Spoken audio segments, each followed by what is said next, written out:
Paz do Senhor Jesus Cristo a todos, meus irmãos. Vamos dar continuidade ao nosso estudo lá na primeira epístola de Paulo a Timóteo. Amém? 1 de Timóteo, capítulo 3.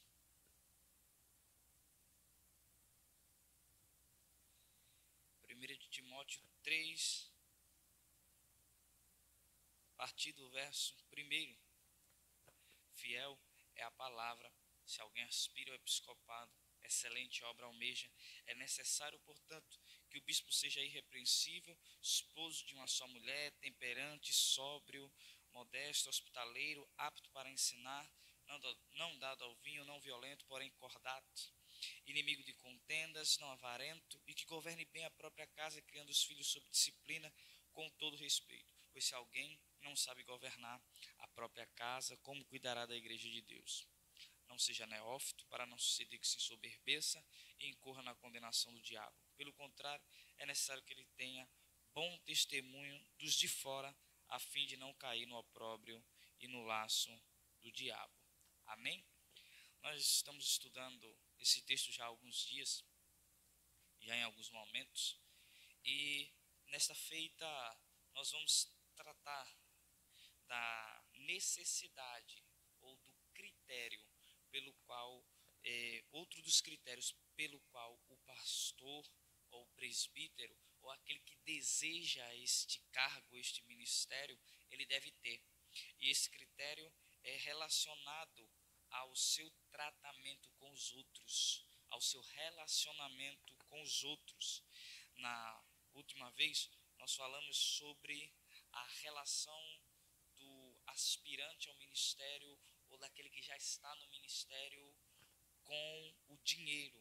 E dessa vez nós vamos ver a relação do aspirante ao ministério ou do pastor em atividade, do presbítero em atividade com outras pessoas, o seu trato com outras pessoas, como aquele que deseja ser pastor, aquele que já é pastor, deve tratar com outras pessoas, como ele deve ser. Já aí no verso 2, nós vamos encontrar algo a esse respeito, que vai dizer assim: é necessário, portanto, que o bispo seja irrepreensível, esposo de uma só mulher, temperante, sóbrio, modesto, hospitaleiro. Este termo inicia esta sessão, a sessão que fala sobre o nosso tratamento com os outros. Você, irmão de ministério, você que está desejando esse ministério, aqui está uma das coisas, um dos critérios indispensáveis que você tenha, que você seja alguém hospitaleiro. E o que vem a ser alguém hospitaleiro? Alguém receptivo, alguém que mantém-se à disposição para receber pessoas e também está disposto a ir até as pessoas. Tem que ser alguém, precisa ser alguém, é necessário que seja alguém que gosta de cuidar de gente, que gosta de estar com gente. Como diz um velho adágio, eu não sei se foi algum pregador que falou isso, mas eu sei que isso se tornou corrente e hoje é muito repetido: pastor tem que ter cheiro de ovelha. E é a realidade. Aquele que deseja ministérios como o nosso, de pregação da palavra, de ensino, de presbitério ou de pastorado, ele tem de gostar de gente, ele tem de aproximar-se de gente, ele tem de ser hospitaleiro. Ele não pode ser alguém que não gosta de pessoas, que não se dá bem com grupos, que não se dá bem com pessoas, indo até ele, conversando com ele, querendo falar com ele, abraçando ele. Ele não pode ser esse tipo de pessoa. Nós vemos hoje no ministério gente que vem ao púlpito, prega e sai antes do culto terminar, para ninguém tocar nele, para ninguém falar com ele, para ninguém chegar lá nele. Resultado, essa pessoa não está apta ao ministério, não está.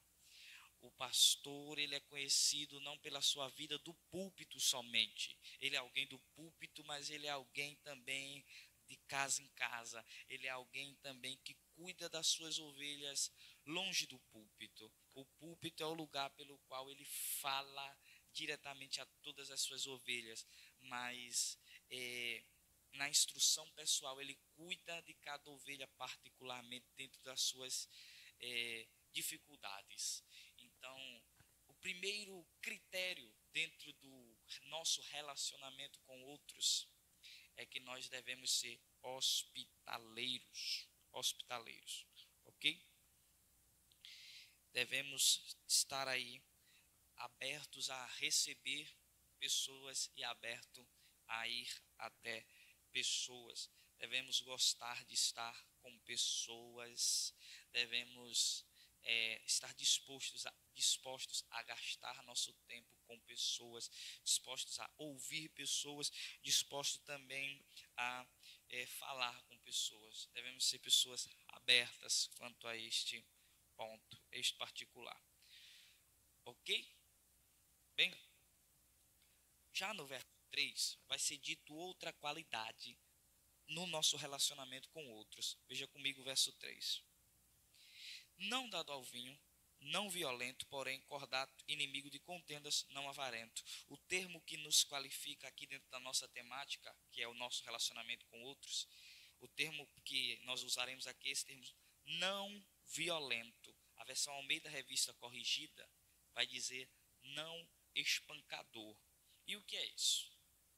É alguém cujas palavras e atitudes transmitem ira, ferem os outros de maneira intencional, agride, humilha e machuca. Não há graça ou mansidão em suas palavras e atitudes, enquanto que suas palavras devem ser cheias de graça e devem ser medicinais. Elas são cheias de ira e cheias de tudo aquilo que machuca e fere. Essa pessoa não está apta para o cargo.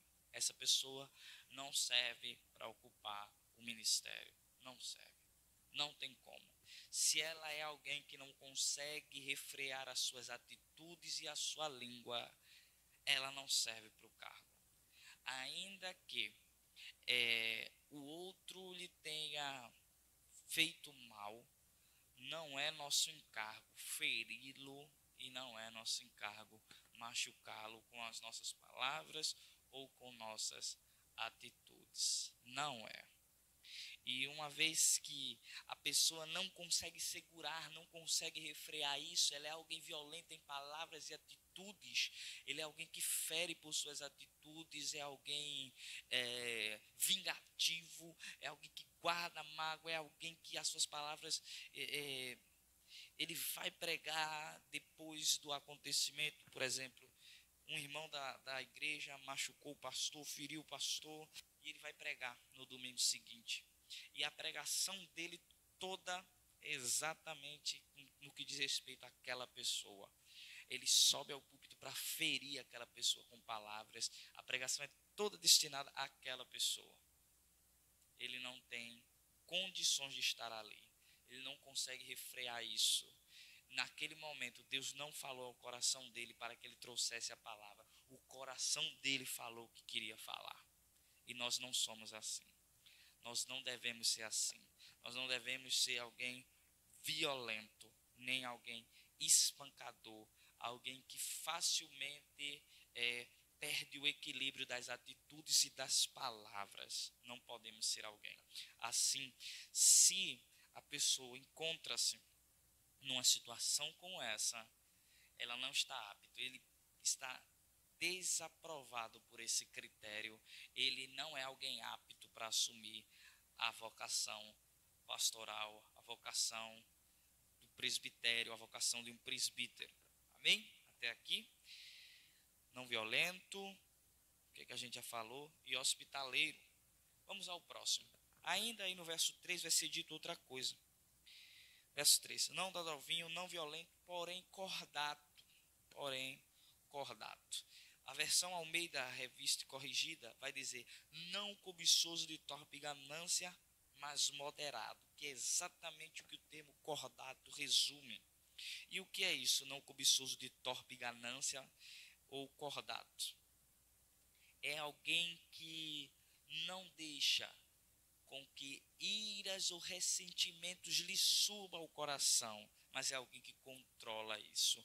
É alguém que é amável, pacificador e que põe fim às contendas. Quando o assunto chega nele, ele resolve, ele põe fim na contenda. O pastor não pode ser alguém, o pastor, o presbítero, o líder, não pode ser alguém que coloca mais lenha na fogueira.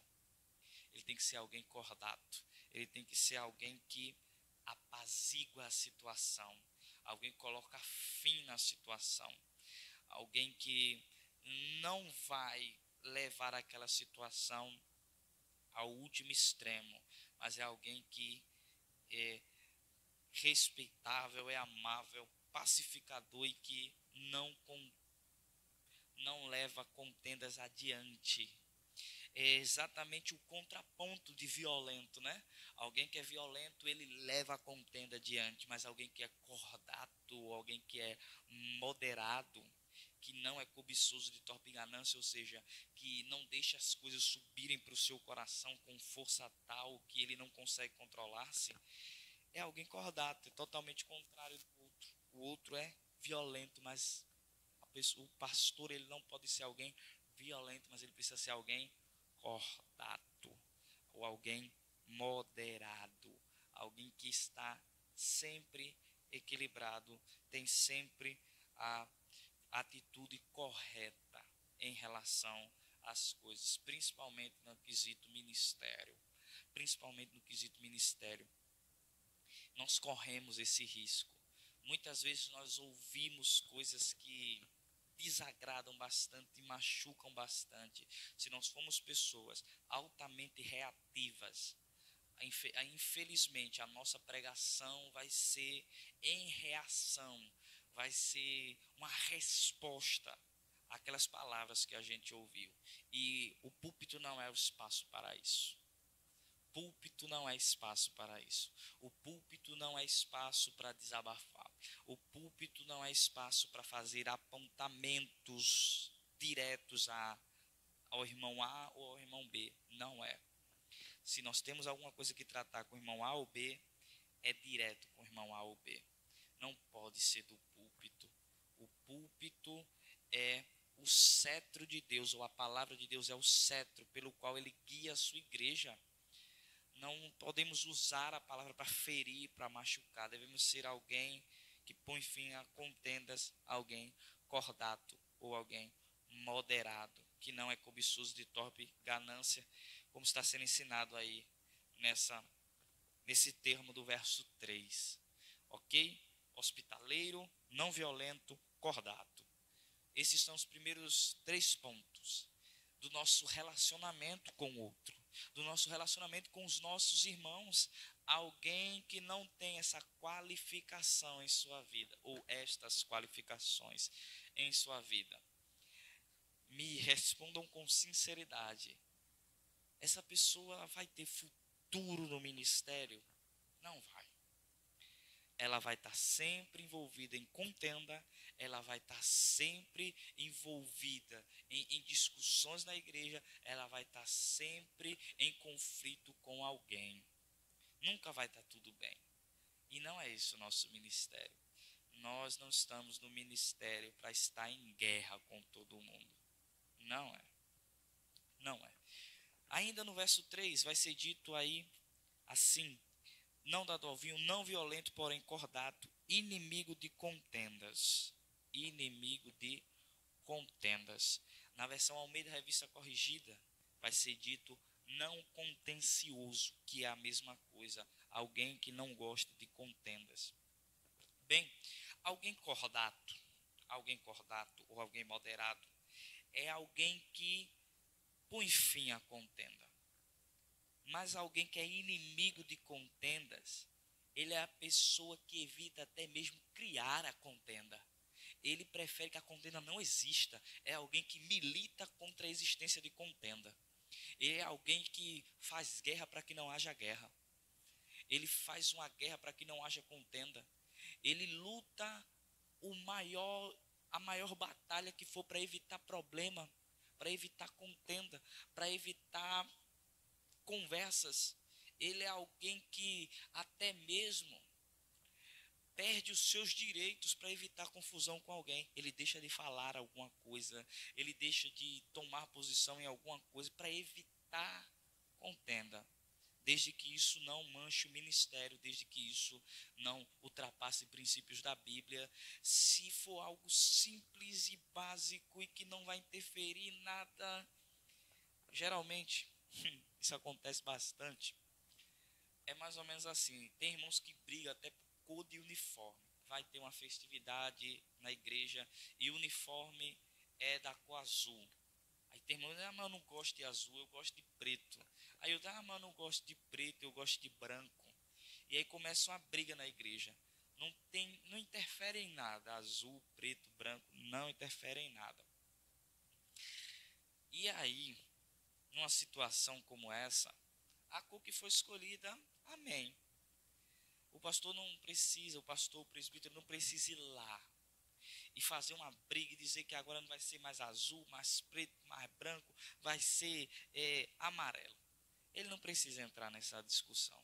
É uma discussão que não vai acrescentar nem diminuir nada e só vai trazer problema para ele. O pastor é alguém que corre disso, que corre de assunto bobo que gera contenda. Ele é alguém que foge disso. Ele é alguém que foge, que evita isso. É alguém que batalha ativamente para que contendas não existam. É alguém que não se mantém passivo às contendas alheias. Ele não é só alguém. Preste atenção, são dois aspectos aqui. O pastor ou o presbítero, ele tem que ter essa qualidade. Ele é alguém que foge das contendas. Mas ele é alguém também que se empenha para resolver as contendas que já existem. Ele não fica alheio. A irmã fulana está brigando com a irmã cicrana, ou o irmão A está brigando com o irmão B. Briga de irmão, deixa eles se resolverem. Não. O pastor é alguém que está interessado em que haja paz, em que haja sossego, em que haja união, em que haja unidade na igreja. Então ele é alguém que vai, por ser quem ele é, desejar resolver aquilo ali e não deixar aquilo ali passar. Ele é alguém assim, alguém que é inimigo de contendas ou não contencioso. Amém? Bem, deixa eu continuar. Aqui, verso 3, relacionamento com os outros. Então, aqui nós chegamos à nossa conclusão. Está aí: hospitaleiro, não violento, cordato, inimigo de contendas. Essas são as características do nosso relacionamento com os nossos irmãos. Me expliquem bem, queridos. Se alguém que não tem essas características aqui assume o ministério, nós teremos problemas. E nós já temos problemas. Já temos muito problemas nessa área. Já temos problemas com gente que não gosta de gente, não é hospitaleiro. Não gosta de pessoas chegando perto dele e quer ser pastor, não vai ter como. Quer ser presbítero, não vai ter como. Quer ser um pregador, não vai ter como. Pregadores, pastores, presbíteros, mestres, evangelistas, esse pessoal todo. Esse é um pessoal que está ativamente no ensino da igreja. E sabe o que é que vai acontecer com esse pessoal? Pessoas vão vir até ele, pessoas vão pedir oração, pessoas vão pedir uma palavra, pessoas vão pedir algum aconselhamento, pessoas vão chegar até ele. E o que é que acontece? Essa pessoa não gosta de gente, não é alguém hospitaleiro. Ela não vai recepcionar essas pessoas ou não vai recepcioná-las bem. Essas pessoas não vão se sentir acolhidas, essas pessoas não vão se sentir respeitadas. Não vão. Elas não irão. E nós já temos problema suficiente com isso. Outra coisa, Nós também já temos problemas suficientes com gente que hoje está no púlpito sem ver esses critérios, sem observar esses critérios. Pense comigo, se nós prestássemos atenção nesses critérios aqui, não haveria tanta gente machucada como existe hoje. Existe muita gente machucada, porque o segundo termo que nós falamos aqui é alguém não violento, e nós explicamos por quê. É alguém que suas atitudes e palavras não podem ser agressivas, não podem ser coisas que machucam, que transmitem ira, que ferem, e isso intencionalmente. Sabe, como igreja, a gente sempre iremos nos machucar mutuamente. Às vezes as ovelhas ferem o pastor, às vezes o pastor fere as ovelhas. Existe uma diferença entre existir isso, nós por algum motivo nos machucarmos uns com os outros, e nós fazermos isso propositalmente. É quando nós sabemos que vai machucar e a gente vai lá e faz. É diferente. É diferente a gente machucar sem saber e a gente machucar sabendo. Sabendo, a gente fala aquilo porque sabe que aquilo dói no irmão. A gente tem aquela atitude que a gente sabe que aquilo dói no irmão. Isso é errado. Nós temos muito problema hoje. A igreja sofre porque não observa as escrituras. Se nós observássemos as escrituras, nós não teríamos tanto desabafo no púlpito.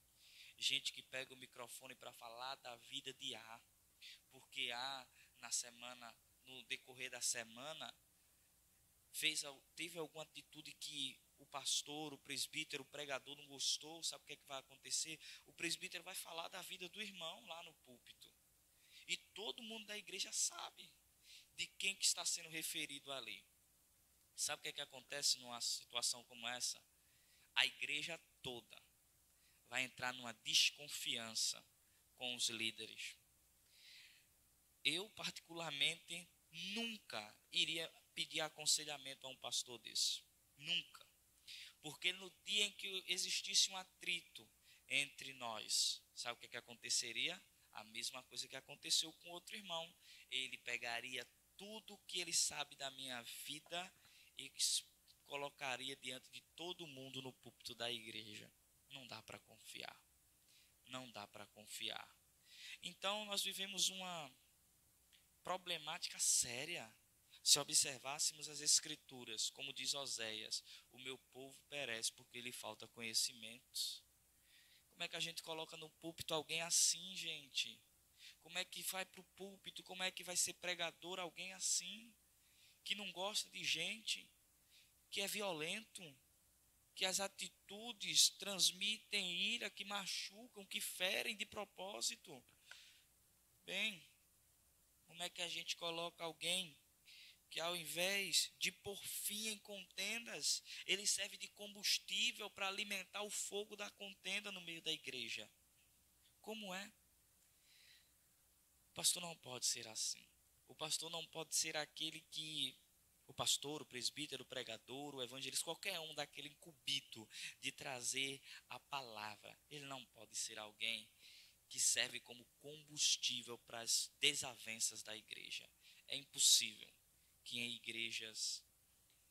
na igreja não haja problemas. É impossível, impossível, impossível. Sempre vai acontecer. Sempre haverão desentendimentos, sempre haverão problemas, sempre haverão momentos bons, momentos difíceis. Sempre, sempre. Mas os ministros da palavra, a liderança da igreja, eles não devem ser o motivo dessas brigas, dessas contendas, e nem mesmo o motivo por essas contendas não se acabarem. E isso é um problema muito sério. Eu sei que cada um aqui conhece alguém que vive uma vida dessa, que está no ministério e é assim. Esse texto nos repreende como igreja. Nós não devemos aceitar no nosso púlpito. Nós não devemos sentar para ouvir pessoas com esse tipo de relação com os outros. Se ele não sabe se relacionar bem com os outros, com pessoas, se ele não sabe se relacionar bem com os irmãos, ele não serve para o ministério. E ponto. E ponto. Se você se senta para ouvir e para estar debaixo de um ministério desse, e depois a sua vida está exposta e você é decepcionado, você deve estar decepcionado com você. Você tinha entendimento, você tinha conhecimento e esclarecimento, sabendo que aquilo ali estava errado, e você foi. E você se sentou e você se colocou debaixo daquele ministério. A culpa no final vai ser sua. Mas há pessoas que estão enganadas, estão lá com sinceridade, não conhecem, nunca foram esclarecidos, nunca ouviram uma exposição sobre isso, nunca. E estão lá, com medo de dizerem qualquer coisa ao pastor, de abrirem o seu coração para os líderes da igreja, cheio de dificuldades em casamento, em diversas áreas da vida, mas não tem confiança de falar com os líderes da igreja, porque os líderes da igreja vão colocar a vida dele no púlpito em qualquer momento em que ele titubear. Não é assim, queridos. Não é assim. Mas isso também trazer esse alerta para a igreja, né, para a igreja não se colocar diante de um ministério desse, mas isso também é um alerta para nós ministros do evangelho, aqueles que estão desejando entrar, avalie o seu coração. Você ama pessoas? Você é alguém hospitaleiro, alguém que está disposto a gastar seu tempo, a gastar suas forças, ouvindo pessoas, aconselhando pessoas. E às vezes eu vou dizer uma coisa a vocês. Vocês vão aconselhar a pessoa. Ela vai fazer tudo aquilo que você disse para ela não fazer. Depois de você ter aconselhado ela, ela vai fazer tudo o que você disse para não fazer. E ela vai chegar toda quebrada. E você ainda assim vai ter que orar por ela. Juntar os cacos junto com ela. Os cacos do que restou. Depois ela ter se quebrado toda no caminho que ela trilhou por aquele momento. Você vai ter que orar com ela, juntar os cacos com ela, mesmo você sabendo que ela fez tudo errado do que você tinha aconselhado. Não é sua obrigação jogar na cara dela. Eu não avisei? Esse é um sentimento que vem até o nosso coração. Mas eu avisei, rapaz. Mas essa não é a hora. Essa não é a hora. Já se quebrou tudo. Você já tinha avisado. Ela fez errado. Agora é hora não de apontar, mas de juntar os cacos. De juntar os cacos, de curar as feridas, de tratar o que ficou machucado agora. Para você que vai entrar no ministério, saiba que existirá essas lutas. Saiba que existirá essas lutas. Para nós que já estamos no ministério, esse alerta ainda é mais grave. O alerta é para mudarmos de atitude. Se estamos procedendo assim, há tempo de arrependimento. Mude imediatamente. Seja alguém hospitaleiro, abra a porta de sua casa. Seja alguém hospitaleiro, vá visitar suas ovelhas. Seja alguém que não é violento, controle sua língua, controle suas atitudes, controle suas palavras. Saiba o momento exato de falar e o momento exato de calar. Lembrem-se de Eclesiastes 3, há tempo para todo propósito debaixo do céu. Há tempo de falar e há tempo de calar. Há tempo. Haverá um momento certo e o púlpito não é esse momento. Há tempo para arrependimento hoje e mudança, para que tenhamos igrejas saudáveis, com lideranças saudáveis e com pessoas no banco saudáveis. É isso que nós queremos. A igreja não pode ficar adoecida o tempo todo, com gente que está no púlpito e fazendo mal para a igreja. Eu concordo com Hernandes Dias Lopes, quando ele diz assim, quando a teologia está errada, quanto mais prega, pior fica. Quando os pastores estão em erro, não adianta, querido. Quanto mais ele ensina, mais erradas as coisas ficam lá no banco. A saúde da igreja começa aqui em cima. Se aqui em cima está doente, aí em cima as feridas não vão sarar, não. Não vão. Por isso que eu me dediquei a fazer essa série de exposições nesse texto, para que vocês, enquanto igreja, tenham noção de quais são as nossas responsabilidades aqui de cima, e nós aqui de cima tenhamos noção do peso do que está sobre nós, que cuidamos de quem está aí de baixo. A Bíblia nos adverte a mudança e ao arrependimento para fazermos a obra de Deus de forma correta, de forma qual agrada a Deus. Irmãos, que o Senhor nos abençoe e nos conceda outro momento de estudo como esse, em nome de Jesus Cristo.